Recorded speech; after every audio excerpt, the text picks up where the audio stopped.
দেগঙ্গায় প্রচারের ঝড় তুললেন বারাসাত লোকসভার বিজেপি প্রার্থী স্বপন মজুমদার।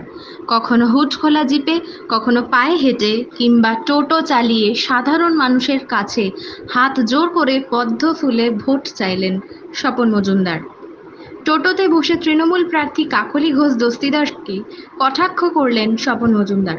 সোমবার দেগঙ্গার কার্তিকপুর থেকে সুসজ্জিত শোভাযাত্রা সহ শুরু হয় প্রচার যাত্রা। কখনো হুডখোলা জিপে, কখনো টোটো চালিয়ে মানুষের মন জয় করতে চাইলেন স্বপন। গরমের হাত থেকে নিস্তার পেতে টিউবওয়েলের জলে মুখ ভেজালেন তিনি। এই রাস্তাটা সরু রাস্তা, এখানে বসবাস, এখানে পায়ে হেঁটে, সেখানে পায়ে হেঁটে, যেখানে লম্বা রুট বড় রাস্তা সেখানে একটু হুটখোলা গাড়িতে না উঠলে এত বড় লোকসভা কভার করা যাবে না। তবে আমরা তোকে সঙ্গে নিয়ে সকলের উন্নয়ন করা, তাই সকলের সঙ্গে দেখা করা এবং সকলকে নিয়ে যাতে আমরা আগামী দিনে এগিয়ে যেতে পারি, সেটাই আমাদের মূল লক্ষ্য। আর যারা কাটমানি খেয়েছে, যারা চুরি করেছে, তারা আজকে শাসক দলের ফ্ল্যাগ ফেস্টুনও ছিটছে হারার ভয়ে।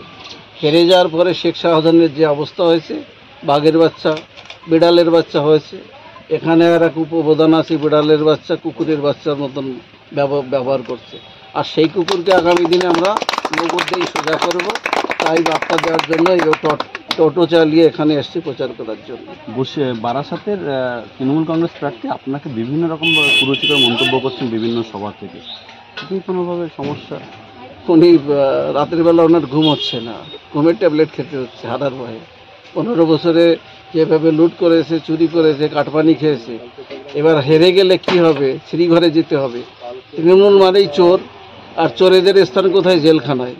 তো জেলখানায় যাওয়ার ভয়ে উনি তো ভুলভাল বকবেনই, যাতে কোনোভাবে বৈতরণী পার করতে পারি। কি বৈতরণী পার করতে পারবেন না, কাকলি দেবী হারবে, বিজেপি ওখানে 2 লক্ষর বেশি ভোটে। শেষ প্রশ্ন, এর কি বিভিন্ন জায়গায় দেখা যাচ্ছে আপনাদের কর্মীদের উপর হামলা হচ্ছে, মারধর করা হচ্ছে এবং দেগঙ্গার 3 জন কর্মী আক্রান্ত।